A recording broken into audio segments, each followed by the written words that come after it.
누가복음 19장 28절 40절 말씀을 통하여서 진정한 왕이신 예수 그리스도라는 점을 같이 은혜를 나누고자 합니다.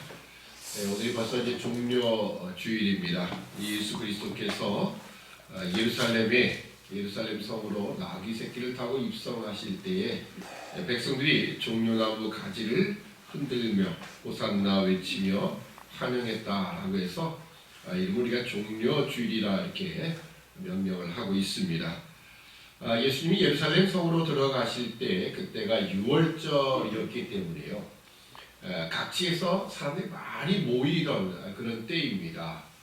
더군다나 예수님이 이 유월절 올라가시기 그 직전에 행했던 사건이 하나 요한복음에 기록되어 있죠. 요한복음 11장에 있는 것처럼 나사로를 살리신, 죽은 지 나흘이나 된 나사로를 살리신 사건이 나옵니다.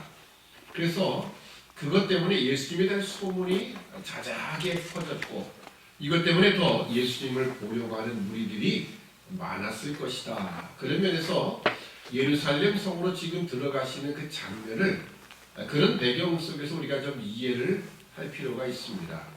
왜냐하면 지금 예수님이 여러 가지 이적을 행할 뿐만 아니라 죽은 자도 살리시는 그런 놀라운 이적을 행했다. 그 사람들이 예수님을 보고 싶어 했다는 거예요. 요한복음 12장에 보면 나사로가 살아난 다음에 마리아가 잔치를 벌이게 되죠.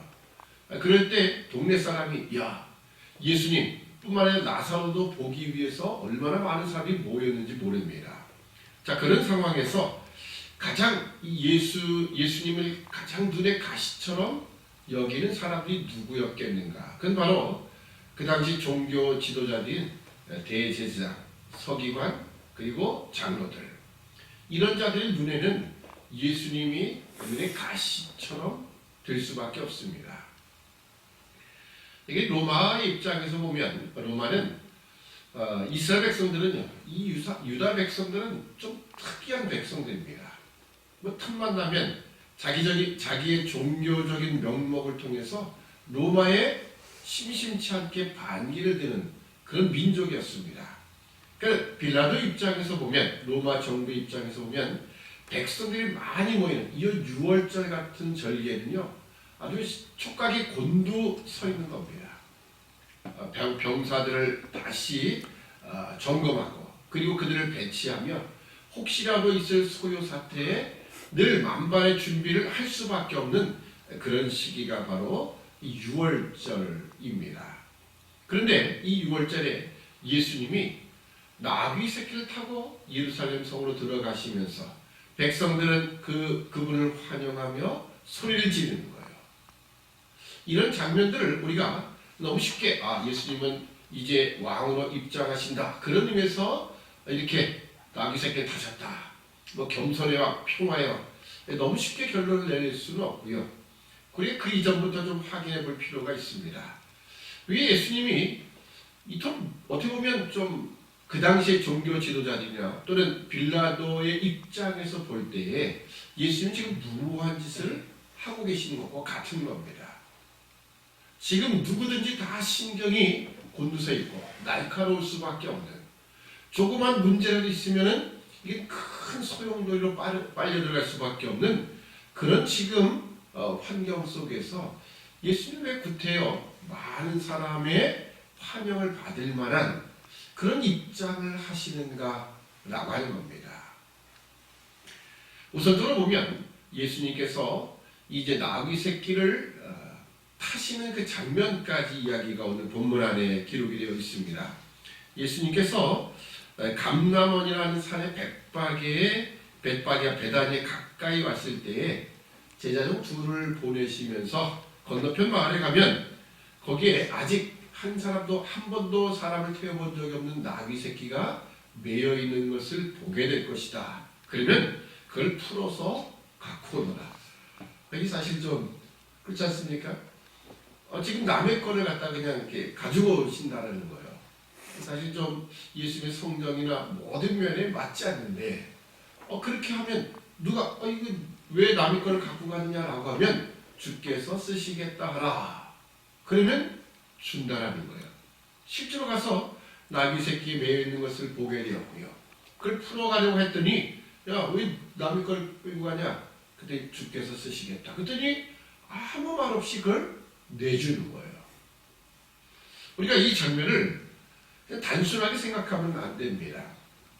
이것은 바로 하나님이 예비하신 사건이다. 하나님의 계획 속에 있는 사건이다라는 것을 우리에게 다시 한번 확인시켜 주는 겁니다.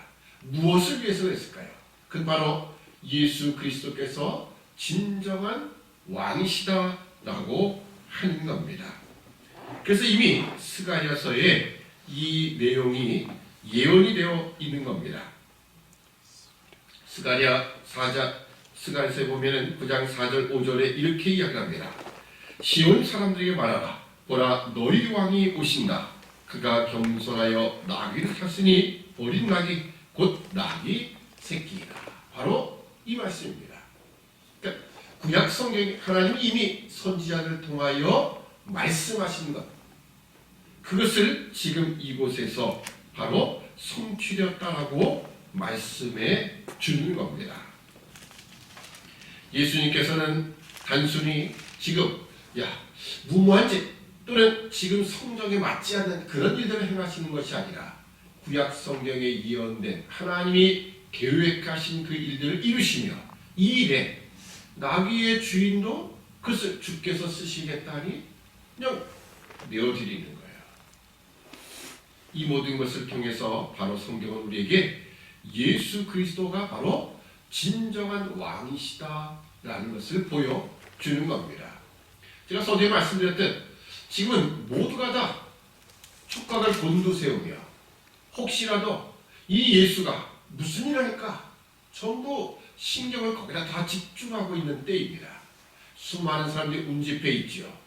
종교 지도자들 입장에서는 지금 사람들이 예수에게로 마음이 다 쏠려 있는데 어떻게 하면 저 백성들의 마음을 다시 우리에게로 돌리게 하느냐, 이게 참 그들에게는 큰 문제입니다. 빌라도는 혹시라도 이 많은 군중들이 갑자기 무슨 로마에 반대하는 반군의 세력으로 돌변할지 그 누구도 장담 못하는 때입니다.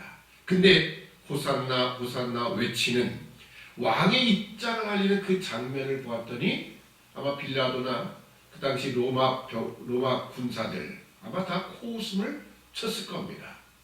또 아마 이 바리새인들 비롯한 이 종교 지도자들도 이거 저게 무슨 꼴이냐라고 그랬을지 몰라요. 왜요? 예수님이 백성의 화명을 받고 입장하는 모습을 보니 어떤 장면입니까? 나귀 새끼라는 거예요. 여러분 보통 이 건장한 성숙한 나귀도 나귀를 타는 모습은요 마치 기우뚱기우뚱거리면서 그냥 사람이 편하라고 타는 것이지 그걸 타고 무슨 위용을 뽐내거나 그런 데 쓰는 동물이 아닙니다. 나귀는 보통 이렇게 무거운 짐을 나르는데 쓰는 용도로 많이 씁니다. 사람이 타는 용도는 별로 아닌 거예요. 그러니까 무거운 짐을 짚고 천천히 인내하며 특히 가파른 산길도 이 나귀는 잘 올라간다고 합니다. 그러니까 이런 나귀를 쓰는 용도인데 이걸 예수님이 타시면서 기우뚱기우뚱거리면서 예루살렘으로 들어가시는 거예요. 제자들은 자신의 겉옷을 나귀에 펴고 그 백성들도 길바닥에다 자기 겉옷을 깔고 종려나무 가지를 깔고 흔들면서 호산나 호산나 외치는 겁니다. 이 모든 것들이 어떻게 보면 하나님이 이것을 계획하시고 그것을 준비하셔서 이루고 계시다. 무엇을 밝히기 위해? 바로 예수 그리스도가 진정한 왕이시다라는 겁니다. 그 예수님도 이를 만천하에 공개하면서 예루살렘으로 들어가시는 겁니다. 바로 예수님은 진정한 왕이시다라고 하는 겁니다. 자, 그렇다면 오늘 우리가 이번에 총선도 있고 2년 후에는 또 대선이 있지요. 우리는 나라의 지도자들, 나라의 일꾼들을 뽑는 그런 상황에 놓여 있습니다. 근데 우리가 선거 때는 우리가 늘 공약도 듣고 많은 사탕 발리는 말들을 듣지만 실질적으로 선거 후에 그것이 다 지켜지는 것은 불가능하다라는 것을 우리는 다 알고 있습니다. 그래서 우리는 어떤 지도자를 뽑긴 뽑아야 됩니다. 과연 이 세상에 진정한 백성들을 위한 지도자가 있을까? 사실은 불가능할 것입니다. 그래서 오늘 우리는 더 진정한 왕이신, 우리의 진정한 그 지도자이신 예수 그리스도, 그분은 과연 어떠한 왕이시냐라는 거죠. 그래서 제가 주보에 3가지 내용으로 적었습니다. 그 첫째는 예수님은 백성들 위해 군림하는 왕이 아니라 백성들을 진정으로 섬기는 왕이시다라는 겁니다. 그 상징으로 나귀를 타고 입장하셨을 뿐만 아니라 실제로 예수님이 많은 부분에서 말씀하시기를 인자에 온 것은 섬김을 받으려 함이 아니라 도리어 섬기려 자기 목숨을 많은 사람의 대속물로 주려 함이라 라고 말씀을 하셨습니다. 보통 지도자들은 물론 요즘은 많은 시대가 많이 변천해서 그러니까 민주주의 또 백성들이 많은 힘을 가지고 있는 그런 시대가 되었기 때문에 지도자도 마음대로 할 수는 없습니다. 그러나 과거를 보면 과거에는 특히 더 그랬죠. 옛날에 왕정 시대는요, 왕은 자신의 잘못을 쉽게 인정하지 않습니다. 오히려 자신의 잘못을 가지고 백성들을 추궁하고 탄압을 하지요. 그것이 과거의 왕들의 모습입니다. 그러나 진정한 왕이신 예수 그리스도께서는 바로 백성들 위해 군림해서 자신을 드러낸 것이 아니라 백성을 섬기기 위한 왕으로 오셨다. 그래서 바로 이제 곧 이어지는 십자가의 죽음으로 증명이 될 것입니다. 자, 두 번째는 예수님은 평화의 왕이시다라는 겁니다. 과거의 왕은 말을 탔죠. 특히 전쟁에서 승리하고 돌아온 왕, 백마를 타고 개선 행진을 하게 됩니다. 말은 전쟁용입니다. 빠르게 달려서 그리고 상대방을 위협하는, 두려움에 빠지게 만드는 아주 가장 큰 무기가 말입니다. 그러니까 말이 상징하는 의미는 전쟁이다, 힘이다, 이런 의미를 가지고 있습니다. 근데 반면에 나귀는 그런 용도는 절대 쓸 수가 없는 거예요. 오히려 백성에게, 사람들에게 자신의 힘을 다 동원해서 섬기는 역할. 바로 그것처럼 예수 그리스도께서는 평화의 왕으로, 전쟁으로 사람을 굴복시키는 것이 아니라 자기 자신을 희생시켜서 그의 마음속에서 진정으로 왕을 경배케 하는 그런 평화의 왕으로 이 땅에 오셨다. 그래서 38절에 보면 가로되 찬송하려다 주의 이름으로 오시는 왕이요 하늘은 평화요 가장 높은 곳에서는 영광이로다 하니. 누가복음 이것을 2번이나 기록하죠. 예수님의 탄생 때도 기록하고 있습니다. 하늘은 그렇죠. 지극히 높은 하늘에서는 하나님께 영광이요 땅에서는 기뻐하심을 입은 사람들 중에 평화다. 이것이 바로 오늘 누가복음이 우리에게 보여주는 예수 그리스도 그의 모습입니다. 그분이 이 땅에 오셨을 때에도 이제 마지막 십자가를 지러 들어가시는 그 장면 속에도 똑같은 고백이 이어지는 겁니다.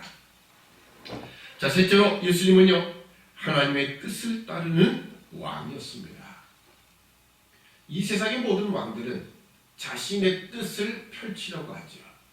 그것이 선한 목적이든 또는 악한 목적이든 간에 자신의 뜻을 이루는 것이 이 세상의 왕입니다. 그 중에 그래도 백성들을 위하여 선한 뜻을 가지고 있는 왕이 그런 뜻을 이룬다는 것은 백성들에게 좋은 일이지만 그래도 자신의 뜻을 이루는 것이 주된 겁니다. 그렇지만 예수 그리스도 그분은 하나님의 뜻을 이루는 왕이시다라는 겁니다. 그래서 나귀 새끼를 타는 것, 겸손의 왕으로 오시는 것, 이 모든 것도 구약성경 하나님이 예언하신 그 내용을 그대로 성취하며 뿐만 아니라 오늘 이 본문에 있는 것처럼 또 앞으로 걸어가시는 모든 길이 하나님의 뜻을 이루어 내시는 거예요. 오늘 우리는 이 예수 그리스도 자신의 뜻이 아닌 하나님의 뜻을 이루기 위하여 자신을 희생하는 십자가에 내놓는 그 왕이신 진정한 왕이신 예수 그리스도. 오늘 우리는 그분을 바라되 어떻게 보면 우리 스스로도 하나님의 백성으로서의 그 자리, 그 선한 백성의 자리에 있어야 할 것입니다. 어떻게 보면 제가 말씀을 찾다가 계속 못 찾았는데 나중에 한번 말씀을 드리겠습니다. 어떻게 보면 백성들이 욕심을 가지면요 결국 그런 지도자가 나오게끔 되어 있습니다. 과거에 보면 우리 인류 역사 가운데 악한 지도자들이 많죠. 그 중에 으뜸되는 사람이 누구냐면 아마 히틀러일 것입니다. 히틀러. 아주 수많은 사람을 희생시킨 사람이죠. 근데 어렸을 때 히틀러의 모습을 아는 사람은 히틀러가 저렇게 악할까라는 생각을 잘 못 갖는다고 합니다.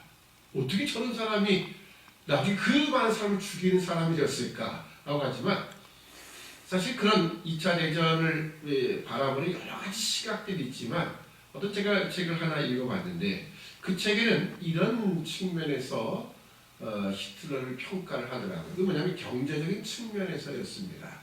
그 경제적인 측면은 뭐냐면 사실 독일은 유럽 사회에서 가장 산업화가 늦게 된 나라입니다. 영국이 빨랐죠.